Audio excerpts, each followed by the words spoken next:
ઝડપાયા। શ્રી ચિરાગ કોરડિયા સાહેબ પોલીસ મહાનિરીક્ષક શ્રી સરહદી રેન્જ ભુજ તથા શ્રી વિકાસ ચુંડા સાહેબ પોલીસ અધિક્ષક શ્રી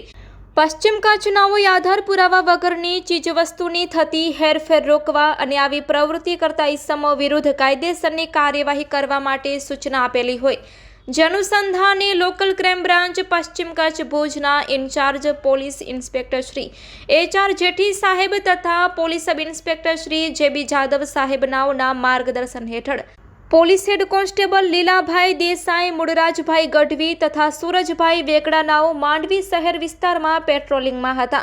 તે સમય દરમિયાન લીલાભાઈ દેસાઈ તથા મૂળરાજભાઈ ગઢવી નાઓને સંયુક્ત રીતે ખાનગી રાહે બાતમી મળી હતી કે માંડવીમાંથી આઝાદ ચોકમાં એક ગ્રે કલરની રાજસ્થાન રાજ્યના પાર્સિંગની મારુતિ કંપનીની સ્વિફ્ટ રજિસ્ટ્રેશન નંબર RJ24CA4899 વાડીમાં અમુક ઇસમો પોતાના કબજાના આધાર પુરાવો વગરના ચાંદીના ઘરેણાઓ લઈ માંડવી આવે છે અને સોની બજારોમાં વેચાણ કરવા સારું આવે છે,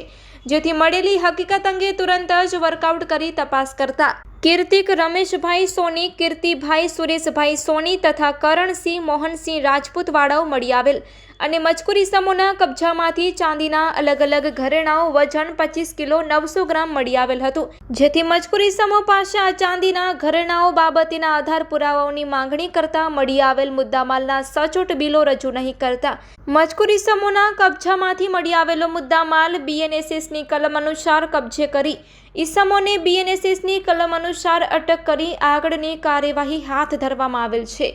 આરોપી છે કીર્તિક રમેશભાઈ સોની, કીર્તિભાઈ સુરેશભાઈ સોની અને કરણસિંહ મોહનસિંહ રાજપૂત। આ ત્રણેય આરોપીને પકડી પાડવામાં આવ્યા છે। તેમની પાસેથી ચાંદી વજન 25 કિલો 900 ગ્રામ જેની કિંમત ₹22,66,300, મારુતિ કંપનીની Swift car registration number RJ24CA4899 જેની કિંમત ₹3 લાખ આ મુદ્દામાલ કબજે કરવામાં આવ્યો છે। આ સફળ કામગીરીમાં લોકલ ક્રાઇમ બ્રાન્ચના કર્મચારી મૂળરાજભાઈ ગઢવી, લીલાભાઈ દેસાઈ, સૂરજભાઈ વેકડા, કૃષ્ણદેવસિંહ ગોહિલ તથા કલ્પેશભાઈ ચૌધરી નાઓ જોડાયા હતા।